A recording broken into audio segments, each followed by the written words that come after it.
Hello friends, आज के इस वीडियो में आप सभी का स्वागत जिसमें हम आज करने वाले हैं क्लास 10th का साइंस। ठीक है, इसमें हम बात कर रहे थे आपका 14वां चैप्टर ऊर्जा के स्रोत, जिसमें अभी तक हमने पढ़ी है क्या, तो समुद्री ऊर्जा हेडिंग था, उसमें हमने भूतापी ऊर्जा पढ़ी और भूतापी ऊर्जा समुद्री ऊर्जा में नहीं आएगा, तो उस जिसमें हमने पढ़ी थी आपका कौन सा, ज्वारी ऊर्जा और तरंग ऊर्जा। ठीक है, आज हमको पढ़नी है महासागरीय ऊर्जा के बारे में पढ़ना है। ठीक है, महासागरीय ऊर्जा क्या होती है उसको पढ़ेंगे, उसकी सीमाएं देखेंगे और फिर उसके बाद आएगा भूतापी ऊर्जा, वो अलग टॉपिक है। ठीक है, समुद्री ऊर्जा से अलग सा टॉपिक है वो। हम आपको बता दें, अगर आपको कोई भी दिक्कत आएगी तो आप एक बार कमेंट कर लीजिएगा। ठीक है, तो हम उसको क्लियर कर देंगे। आप अगर आपको कोई भी क्वेश्चन करनी है तो जाइए चैनल पे, वहाँ पर आप इसको सब्सक्राइब कीजिए और आपको वहाँ पर ही व्हाट्सएप ग्रुप का लिंक और टेलीग्राम ग्रुप दोनों का भी लिंक वहाँ से मिल जाएगा। आप जहाँ ज्वाइन होना चाहते हैं ज्वाइन होकर आप मैसेज भी कर सकते हैं। ठीक है, और देखिए इसमें हम जो करवा रहे हैं वो तो है। ठीक है, अगर आपको क्वेश्चन पूछनी है अलग से, जैसे साइंस से रिलेटेड ही है जो हमने नहीं पढ़ाई है, या फिर मैथ से रिलेटेड है, आपका 10th का मैथ है, हम वहाँ पर देखिए बात करते हैं, हम 9th और 10th दोनों की पढ़ा रहे हैं। तो आप जिस क्लास में भी होंगे जाकर देखिए। बेसिक आप ये देख रहे हैं वीडियो तो आप क्लास 10th में ही होंगे। अगर आपसे छोटे कोई हैं क्लास 9th में तो आप उनको भी बोल सकते हैं देखने के लिए। ठीक है, जहाँ पर हमने मैथ पढ़ाए हैं रहे हैं हीरोन सूत्र। ठीक है, और साइंस की बात करते हैं तो बल तथा गति के नियम पढ़ रहे हैं चैप्टर को। ठीक है, तो यहाँ से क्लियर करते हैं, चलिए आगे महासागरीय तापीय ऊर्जा के बारे में। ठीक है, हेडिंग डालिएगा क्या, महासागरीय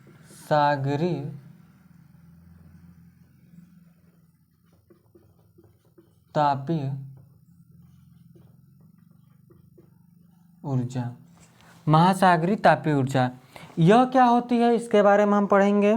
ठीक है, इसके पिछले वीडियो में हमने बताया क्या पढ़े, तो तरंग ऊर्जा और फिर उसके बाद ज्वारी ऊर्जा। ज्वारी ऊर्जा क्या होती है तो जाकर इसके पिछला वीडियो देखिए, आपको समझ में आएगा। अगर आप प्लेलिस्ट में देख रहे होंगे तो इसके पीछे जरूर देखे होंगे। ठीक है, अगर आप रेगुलर बने हुए हैं तो अच्छी बात है।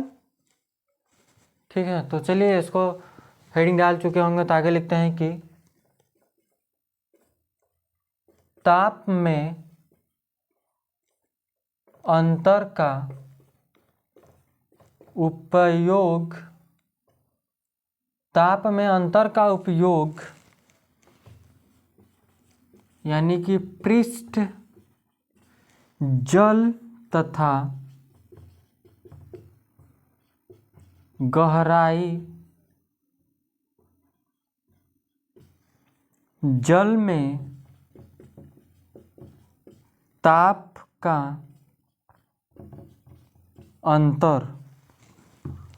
ठीक है, क्या होता है तो सागरीय तापीय ऊर्जा तापीय ऊर्जा रूपांतरण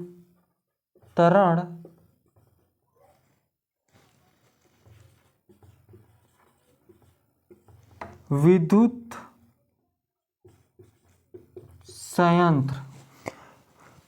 संयंत्र में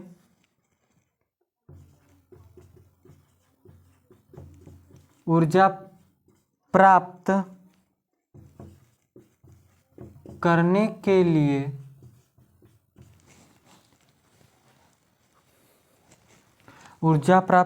के लिए किया जाता है। हमने बात किया कि ताप के अंतर का उपयोग पृष्ठ जल तथा गहराई जल में ताप का अंतर सागरीय तापीय ऊर्जा रूपांतरण विद्युत संयंत्र में ऊर्जा प्राप्त करने के लिए किया जाता है। ठीक है, आगे हम इसमें बात करते हैं तो देखिएगा, पृष्ठ के तप्त जल का उपयोग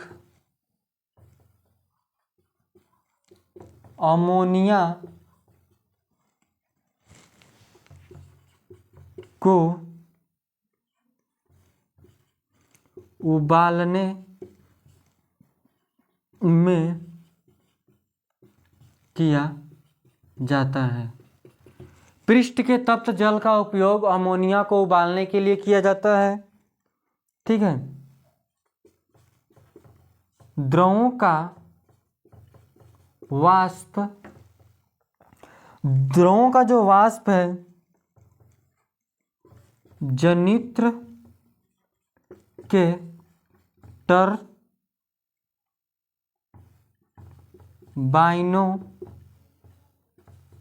टरबाइनों को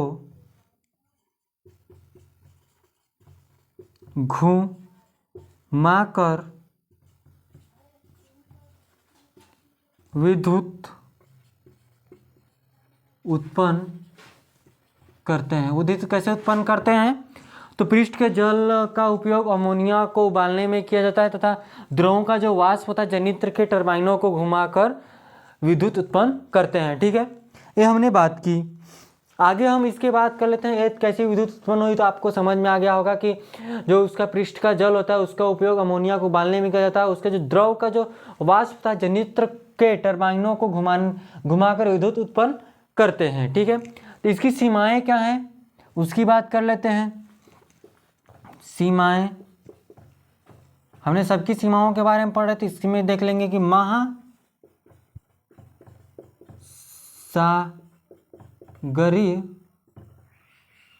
महासागरीय तापीय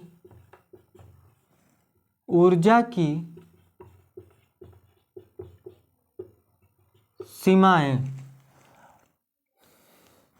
महासागरीय तापीय ऊर्जा की सीमाएं देखेंगे, जिसमें हम क्या बात कर लेंगे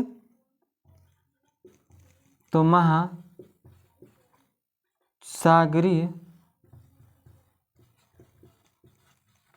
तापीय ऊर्जा का दक्षतापूर्ण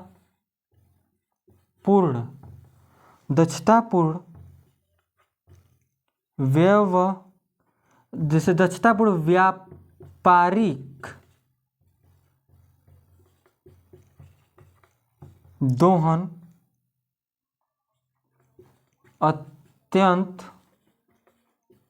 कठिन है। इसका क्या मतलब है कि महासागरीय तापीय ऊर्जा का दक्षतापूर्ण व्यवहारिक दोहन अत्यंत कठिन होता है, मतलब महंगा भी हो सकता है। ठीक है, जैसे कि जल से विद्युत उत्पन्न करना वो थोड़ा आसान होता है इसके मामले में। ठीक है, इसीलिए इसकी सीमाएं हैं।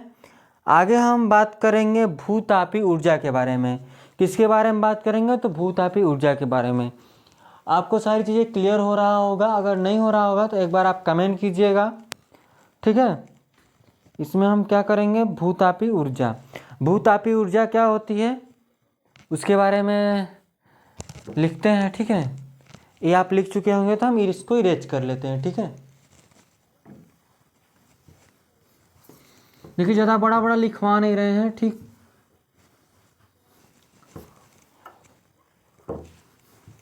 क्योंकि ये ज़्यादा नंबर में आता नहीं है। ठीक है, ज़्यादा नंबर में आपका गोबर गैस आ जाता है और वहाँ से आपका जल ऊर्जा आ जाती है,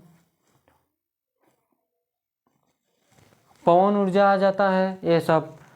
ठीक है, ये भी आता है, मतलब ज़्यादा नंबर में नहीं पूछता है। ठीक है, आगे देखिएगा भूतापीय ऊर्जा। अभी भूतापीय ऊर्जा क्या होती है तो उसमें लिखेंगे कि भू का अर्थ क्या होता है। पहले तो जो भू का अर्थ है वो क्या होता है? भू का अर्थ होता है धरती। क्या होता है? धरती। और भू तापी का क्या मतलब होता है?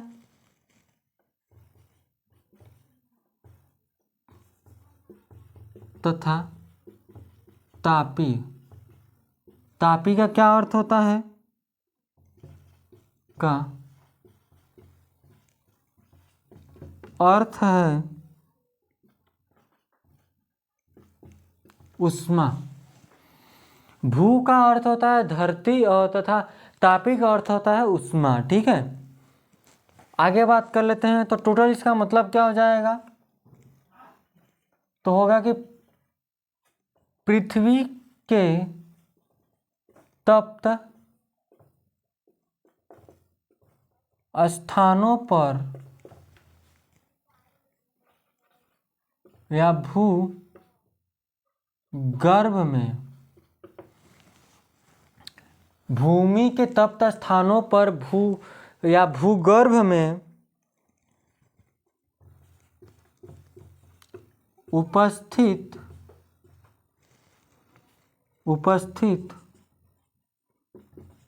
ऊष्मीय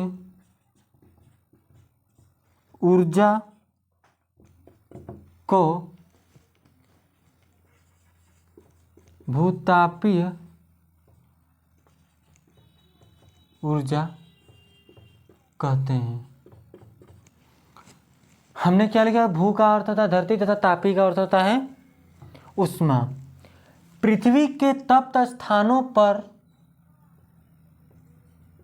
या भूगर्भ में उपस्थित ऊष्मीय ऊर्जा को भूतापीय ऊर्जा कहते हैं। ठीक है, आगे हम लिखते हैं कि जब भूमिगत जल तप्त स्थानों के संपर्क आता है, जब भूमि का जल तप्त स्थानों के संपर्क में आता है तो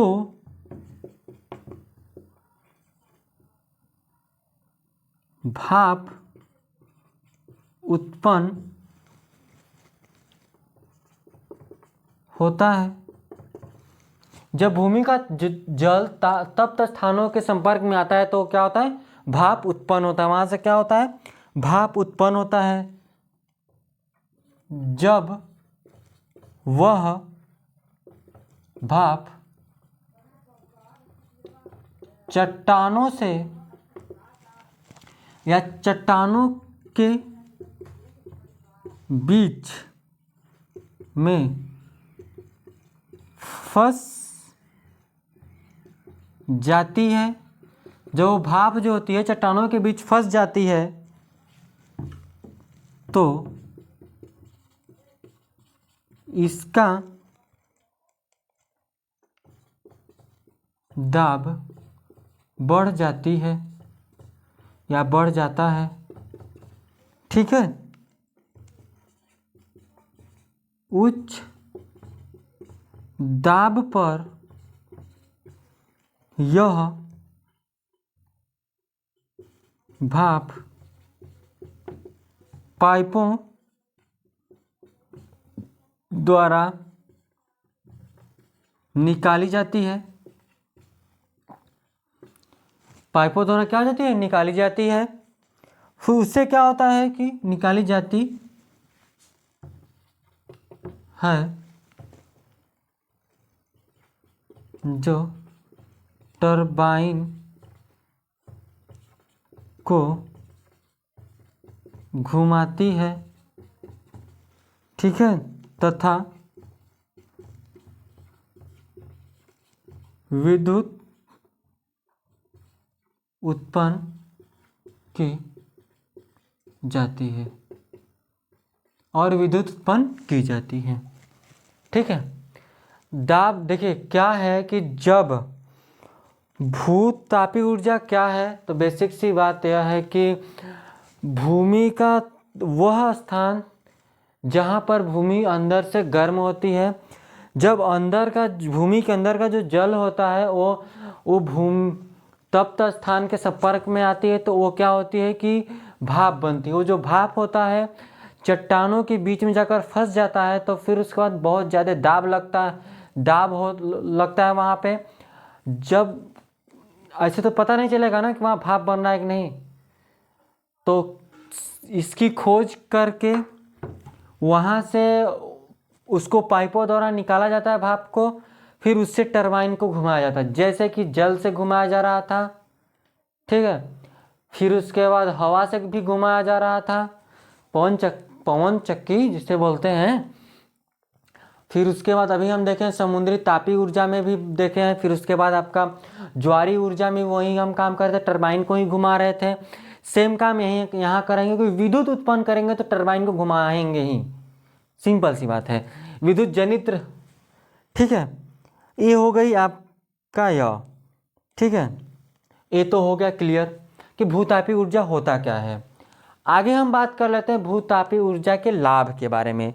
इससे हमको लाभ क्या है और इसकी सीमाएं क्या हैं, दोनों देख लेते हैं, ठीक है। देखिए, भूतापीय ऊर्जा के लाभ, तो फर्स्ट देखेंगे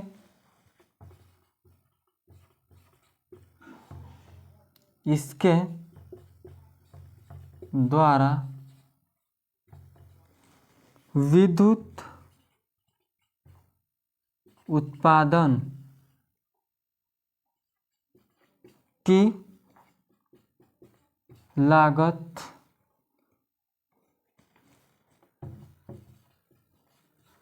अधिक नहीं है। इसके द्वारा विद्युत उत्पादन की लागत अधिक नहीं है।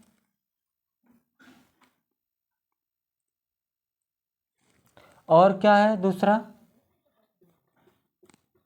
इससे जो प्रदूषण होता है नहीं होता है।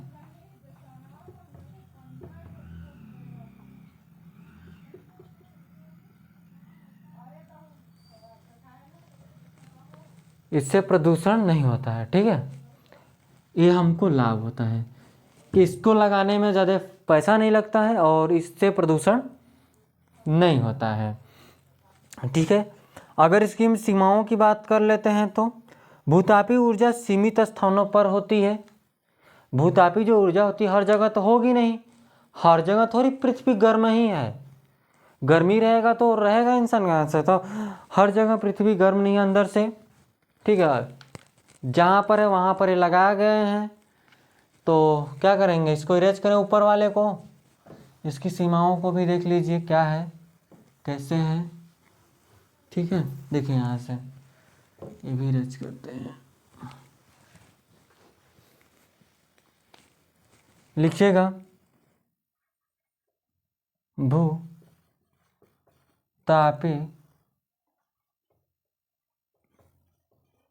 ऊर्जा की सीमाएं। भूतापीय ऊर्जा की सीमाएं क्या हैं, इसके बारे में हम बात करेंगे तो लिखेंगे कि जो हमने बोला है कि भूतापीय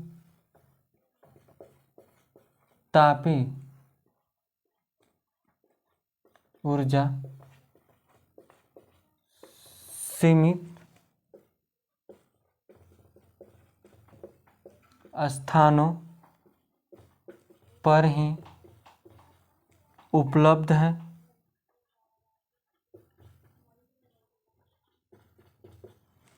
दूसरा है कि तप्त स्थानों की गहराई में पाइप पहुंचाना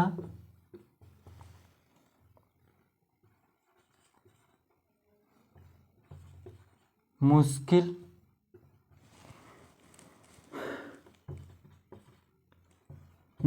एवं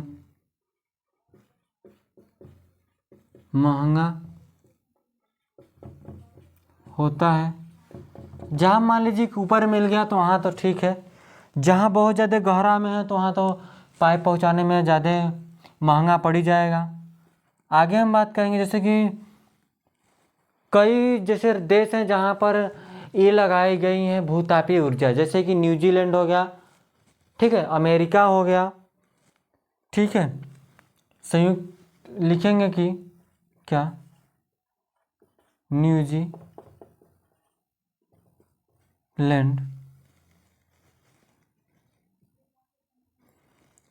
तथा संयुक्त राज्य अमेरिका में भूतापीय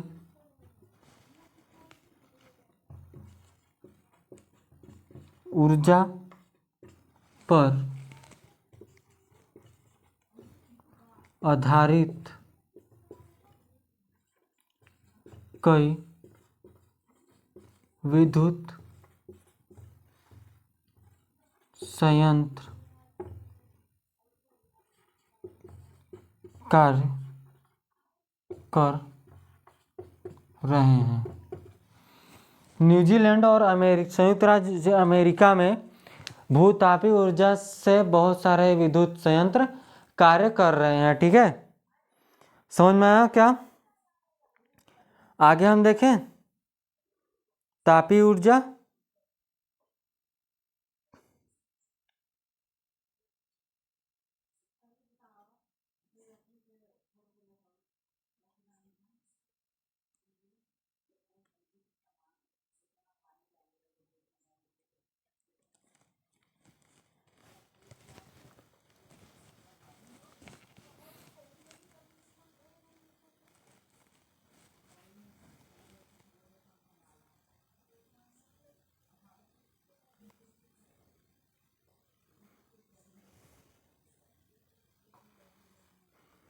चलिए अच्छा आगे तक बात कर लेते हैं। तप्त स्थल एक हेडिंग है, छोटा सा हेडिंग है, उसको देख लेते हैं, ठीक है, तप्त स्थल क्या होता है। फिर उसका नेक्स्ट वीडियो में हम लगभग बात करेंगे नाभिकीय ऊर्जा के बारे में। नाभिकीय विघटन है, नाभिकीय विद्युत संयंत्र, नाभिकीय संलयन है, नाभिकीय ऊर्जा, आगे नाभिकीय है, फिर पर्यावरण विषय, सरोवर, फिर उसके बाद कई ठो है। लगभग हमको लगता है कि 2 लेक्चर में हो जाएगा, लेकिन अभी 2 लेक्चर और लग सकते हैं इसको करवाने में, ठीक है। देखिएगा यहाँ से किसकी हम बात कर रहे हैं, तप्त स्थल, तप्त स्थल। तो इसमें लिखेंगे कि भौमिकीय परिवर्तनों के कारण भू परपटी, भौमिकी परिवर्तनों के कारण भू परपटी में गहराइयों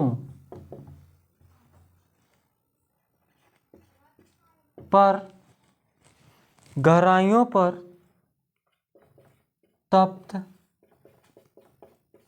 क्षेत्रों में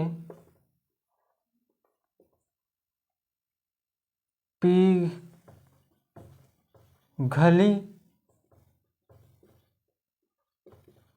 चट्टानों या चट्टानें ऊपर धकेल दी जाती। हमने क्या लिखा कि भौमिक परिवर्तन के कारण भूपरपट्टी के गहराइयों में या भूपरपट्टी में गहराइयों पर तप्त क्षेत्र में पिघली चट्टानें ऊपर धकेल दी जाती हैं, जिससे क्या होता है कि जो कुछ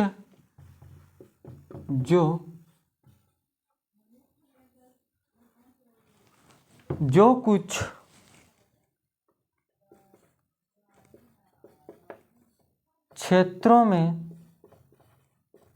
एकत्र हो जाती हैं, ठीक है, इन हो जाती हैं, इन क्षेत्रों को तप्त स्थल कहते हैं। आपसे पूछता तप्त स्थल किसे कहते हैं, तो क्या बोलेंगे कि भौतिकी परिवर्तनों के कारण भूपर्पटी में गहराइयों पर तप्त क्षेत्रों में पिघली चट्टानें ऊपर धकेल दी जाती हैं, जो कुछ क्षेत्रों में एकत्र हो जाती हैं। इन क्षेत्रों को तप्त स्थल कहते हैं, ठीक है। तो आगे देखिए नाभिकीय ऊर्जा, तो हम ही बात कर लेते हैं नाभिकीय ऊर्जा के बारे में। नेक्स्ट वीडियो में हम बात कर लेंगे नाभिकीय विखंडन के बारे में। पहले देख लेते हैं, देखिए नाभिकीय ऊर्जा क्या होता है, ठीक है, क्योंकि सोच रहे हैं नेक्स्ट वीडियो में सब खत्म कर दें। नाभिकीय ऊर्जा, पहले देखिए नाभिकीय ऊर्जा क्या होता है, फिर नाभिकीय विखंडन देखेंगे। तो इसमें पहले बात करते हैं, तो लिखेंगे कि नाभिकीय अभिक्रिया के दौरान मुक्त होने वाली ऊर्जा, नाभिकीय अभिक्रिया के दौरान मुक्त होने वाली ऊर्जा को ही नाभिकीय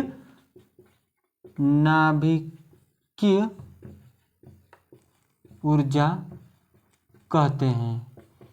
इसके बारे में हम पूरा डिटेल में बात करेंगे, आज नहीं कल, ठीक है। मुक्त होने वाली ऊर्जा को नाभिकीय ऊर्जा कहते हैं। आगे हम लिखेंगे कि यह ऊर्जा दो प्रकार की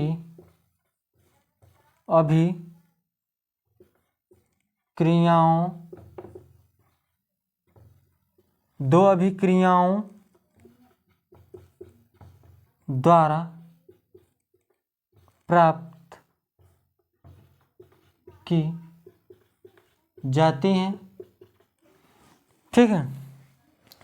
एक होता है नाभिकीय विखंडन, एक होता है नाभिकीय विखंडन,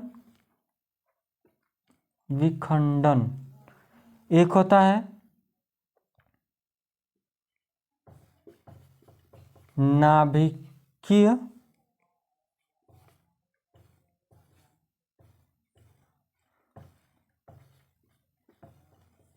नाभिकीय संलयन। ये दो हैं। नाभिकीय ऊर्जा किसे कहेंगे, तो नाभिकीय अभिक्रिया के दौरान मुक्त होने वाली ऊर्जा को नाभिकीय ऊर्जा कहते हैं। ये दो प्रकार की अभिक्रियाओं द्वारा प्राप्त की जाती है यह ऊर्जा। एक होती है नाभिकीय विखंडन होता है, एक नाभिकीय संलयन होता है। दोनों के बारे में बात करेंगे नेक्स्ट वीडियो में, ठीक है, नाभिकीय ऊर्जा नाभिकीय संलयन के बारे में।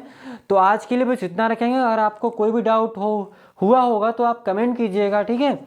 नहीं समझ में आएगा होगा कोई भी टॉपिक तो पर भी कमेंट कीजिए। आपको क्वेश्चन करनी है तो जाइए चैनल पे, वहाँ पर आपको व्हाट्सएप ग्रुप का लिंक मिलेगा, या फिर आपको टेलीग्राम ग्रुप का भी लिंक मिल जाएगा। आप दोनों का आप जहाँ ज्वाइन होकर मैसेज करना चाहते हैं, ठीक है, जो क्वेश्चन करना चाहते हैं आप कीजिए, ठीक है। चलिए तो आज के लिए इतना रखते हैं, धन्यवाद।